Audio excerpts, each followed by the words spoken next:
नमस्कार, जय श्री श्याम। स्वागत है आप सभी का आपके खुद के यूट्यूब चैनल पर जिसका नाम है देसी दास्तान। मैं परवेश शर्मा यहाँ से कहानियाँ सुनाता हूँ। सॉरी, मैं से ठीक कर देता हूँ। मैं यहाँ से लोगों के पर्सनल रियल लाइफ एक्सपीरियंस को कहानी में पिरो कर आप सभी तक लाता हूँ। तो अगर आपके पास भी कोई ऐसा किस्सा या कोई डर जिसे लोग अपना वहम मानते हो तो आप मेरे तक लाइए। मैं आपकी बातों को सच मान के ही सुनता समझता हूँ। तो प्लीज़ प्लीज़ प्लीज़, अगर आपका ऐसी ही कहानियाँ सुनने का मन करता है तो जुड़े रहिए हमारे साथ। मैं ऐसी ही कहानियाँ लाता रहता हूँ। और एक ख़ास बात बताऊँ, मेरे साथ जुड़ने में ना आपका कोई नुकसान नहीं होने वाला, बल्कि फ़ायदा ही होगा। और वो फ़ायदा कैसे होगा, ये सब जानने के लिए आपको जो ये सब्सक्राइब का बटन दिख रहा है ना आपके सीधे हाथ की तरफ, हाँ हाँ, वो जो रेड कलर का है, उसको आप जल्दी से दबा लो। अब इससे पता है क्या होगा, अगर मैं कोई ऐसी खास जानकारी आपके लिए लाया जो शायद आपके काम आ जाए तो फ़ायदा होगा ना आपका। या जिसको भूत प्रेत आत्मा मजाक लगते हैं, उनको क्या करना चाहिए क्या नहीं वो तरीके पता चल जाए तो आसानी होएगी ना। खैर, मानो तो ठीक, ना मानो तो मुझ पे या उन शक्तियों पे कोई असर तो पड़ेगा नहीं। बस यही मानो कि ऐसा कुछ नहीं होता, तो कम से कम आपको डर नहीं लगेगा। वरना घर में हवा से हिलता हुआ पर्दा भी किसी के होने का एहसास करवा देगा। जय बजरंगबली। चलो कहानी पे आते हैं। ये कहानी करिश्मा और संजय की है। इन दोनों का लॉन्ग डिस्टेंस रिलेशनशिप है। तो दोनों बहुत कोशिश करते हैं एक दूसरे से मिलने की, पर मौका ही नहीं मिल पाता। दोनों ही जॉब भी करते हैं, लेकिन करिश्मा के बर्थडे से 2 दिन पहले ये मिलने का फाइनल करते हैं। दोनों ने अभी अपने अपने घर नहीं बताए थे एक दूसरे के बारे में। ये दोनों दिल्ली में मिलने का प्लान बनाते हैं। करिश्मा इतनी खुश होती है कि वो उन सभी जगहों की लिस्ट बना देती है जहाँ वो संजय के साथ घूमना चाहती थी। पर संजय की प्लानिंग तो कुछ और ही होती है। दोनों ही डेट फिक्स करके दिल्ली के किसी होटल में मिलते हैं। होटल में रूम लेने के बाद वहाँ वो दोनों अपनी अपनी सारी बातें शेयर करते हैं एक दूसरे के साथ। फिर संजय कहता है, अच्छा करिश्मा, फ्रेश हो लो, फिर हम बाहर चलते हैं खाना खाने, और कल हम पूरी दिल्ली घूमेंगे। ओके ठीक है, तुम बैठो यहीं, मैं शावर लेके आती हूँ। जल्दी आना, बहुत भूख लगी है। अरे हाँ बाबा, बस 5 मिनट रुको, अभी आई। हम्म करिश्मा फ्रेश होने के बाद संजय से कहती है, चलो चले। संजय, मैंने सोचा तुम थक गई होगी तो मैंने ऑर्डर करके यही मंगवा लिया, बस आता ही होगा। तभी कोई डोर नॉक करता है। अरे वाह, लो खाना भी आ गया, रुको मैं लेके आता हूँ। संजय ये बोलते हुए बेड से उठता है। डोर लगातार बज रहा था। रुको भाई, आ ही रहा हूँ, गेट तोड़ के मानोगे क्या। संजय चिढ़ता हुआ जल्दी जल्दी गेट की तरफ बढ़ता है, और जैसे ही गेट खोलता है तभी संजय का गुस्सा एकदम शांति में बदल जाता है, और वो थोड़ा गेट से बाहर निकल के इधर उधर देखता है। करिश्मा उसे ही देख रही थी। संजय, क्या हुआ? बाहर क्या देख रहे हो? कौन था बाहर? संजय चुपचाप गेट बंद करता हुआ अंदर आ जाता है। अरे यार, पता नहीं कौन था, गेट बजा के भाग गया। संजय इतना बोल ही पाया था कि तभी दोबारा से उसी तरह दरवाजे पे किसी ने दस्तक दी। लो, शायद अब आया है आपका खाना, जाइए जल्दी से लेके आइए, बहुत भूख लगी है। संजय मुस्कुराता हुआ उठा और दरवाजे की तरफ बढ़ने लगा। दरवाज़ा खोलते साथ ही उसकी मुस्कुराहट गायब हो गई। अब उसके चेहरे पे एक डर और घबराहट साफ साफ दिख रही थी। वो जोर से दरवाज़ा बंद करके अंदर की तरफ आने लगता है कि फिर एक बार दरवाजे की खटखटाहट ने दोनों की दिल की धड़कन तेज कर दी। इस बार करिश्मा भी डर से खड़ी हो गई, और डरते डरते दोनों दरवाजे पे पहुंचे। कौन है बाहर? कौन है बाहर? वहां से कोई जवाब नहीं आया। बोलते क्यों नहीं? कौन है बाहर, और क्यों तंग कर रहे हो हमें? अब गेट के बाहर से आवाज आई, सर आपने खाना ऑर्डर किया था, मैं वही लेके आया हूँ, और मैं आपको क्यों तंग करूँगा? अगर इतने ही बिजी हो तो खाना मंगवाया ही क्यों था? उस डिलीवरी बॉय की बातें सुनते ही संजय धीरे से दरवाज़ा खोलता है। वो आदमी भारी खाने का पैकेट अपने हाथों में लेके खड़ा था। संजय उससे वो सामान बिना एक भी शब्द बोले ले लेता है और उसको पेमेंट करके डोर लॉक कर लेता है। संजय, मुझे यहाँ कुछ ठीक नहीं लग रहा, चलो कहीं और चलते हैं। अरे करिश्मा छोड़ो यार, तुम क्यों इतना टेंशन ले रही हो? सब ठीक है। हम लोग खामखा डर रहे थे, कोई मजाक कर रहा होगा यार। लेकिन संजय, ऐसा कोई क्यों करेगा हमारे साथ, जबकि हमें यहाँ कोई जानता भी नहीं है? तो मजाक का तो मतलब ही नहीं बनता। तुम शांत हो जाओ, चिंता मत करो, सब ठीक है। अब इतनी रात को हम कहाँ जाएंगे? और वैसे भी आज रात रात की बात है, कल हम सुबह सारा दिन बाहर ही तो रहने वाले हैं।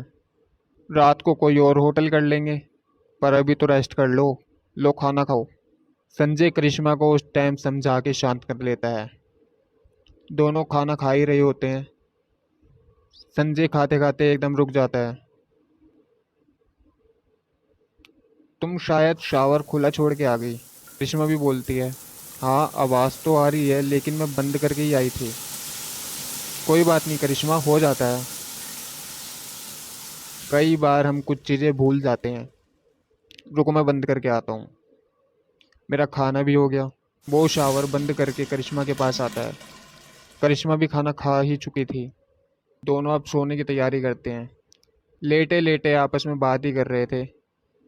करिश्मा संजय को धीरे से चुप होने का इशारा करती है। उन दोनों को ही अब किसी की लंबी लंबी सांस लेने की आवाज़ें आ रही थी, उनके बेड के नीचे से ही। करिश्मा डरते हुए बेड के नीचे झांकती है और एकदम चिल्ला पड़ती है। संजय हड़बड़ाहट में उठता है और करिश्मा को संभालते हुए उसे पूछता है, क्या हुआ, तुम चिल्लाई क्यों? करिश्मा बोलती है, वो वहाँ बेड के नीचे कोई है, मैंने किसी को वहाँ देखा है। अच्छा अच्छा शांत हो जाओ, पहले रुको मैं देखता हूँ। संजय भी बेड के नीचे झांकता है। वो भी झटके से खड़ा हो जाता है। करिश्मा उसे देख ही रही थी। वो हंसते हुए बोलता है, अरे यार तुम भी ना, बेवजह डर रही हो। देखो कुछ भी तो नहीं है यहाँ। करिश्मा अब यहाँ एक भी पल और नहीं रुकना चाहती थी। संजय ने करिश्मा को समझाने की बहुत कोशिश की। अचानक रूम में लगा शीशा दीवार से गिरकर टूट गया। अब दोनों की ही सांस फूलने लगी, क्योंकि जो उन्होंने अभी तक देखा वो तो कुछ भी नहीं था। शीशे के साइड में ही एक कैमरा दिखा, यानी जो कुछ भी अभी तक उन दोनों के बीच हुआ वो सब इस कैमरे में रिकॉर्ड हो चुका था। करिश्मा जल्दी से कैमरे की तरफ बढ़ी और उसको निकाल कर खड़ी ही थी, तभी वॉशरूम से किसी के घुर्राने की आवाज़ आने लगी। बस दोनों किसी भी तरह यहाँ से भागना चाहते थे, पर मेन डोर खुलने का नाम ही नहीं ले रहा था। ऐसा लग रहा था जैसे किसी ने बाहर से ही लॉक कर रखा हो। अब रूम की लाइट्स भी ब्लिंक करने लगी थी। ये बात साफ हो चुकी थी कि इस कमरे में उन दोनों के सिवा कोई और भी था। लेकिन कौन? संजय को भी उसकी एक झलक दिखाई थी और वो ज़ोर ज़ोर से चीखने लगा। ऐसे लग रहा था जैसे उसका दम घुट रहा हो। संजय के गले पे किसी के उंगलियों के निशान छपने लगे। करिश्मा भी संजय को बचाने की कोशिश करती हुई हवा में हाथ पैर चला रही थी। अब कोई इंसान हो तो उससे छुड़ा भी ले, जो दिख ही नहीं रहा उससे कैसे कोई छुड़ा सकता है? हमारे तुम्हारे जैसा तो कोई नहीं छुड़ा सकता। हाँ, कोई विद्वान हो जो इन शक्तियों के बारे में जानता हो, या कोई भगत जी जिन पर ईश्वर की अच्छी खासी कृपा हो। पर कुछ लोग कहते हैं, हम नहीं मानते भूत प्रेत, हमें भूत देखना है, हमारे पास भेजो। जिस भी दिन तुम ऐसा कोई खेल होता हुआ देख भी लिया ना, तो डर के हमारे रोंगटे खड़े हो जाएंगे। खैर, कहानी पे ही आ जाता हूँ।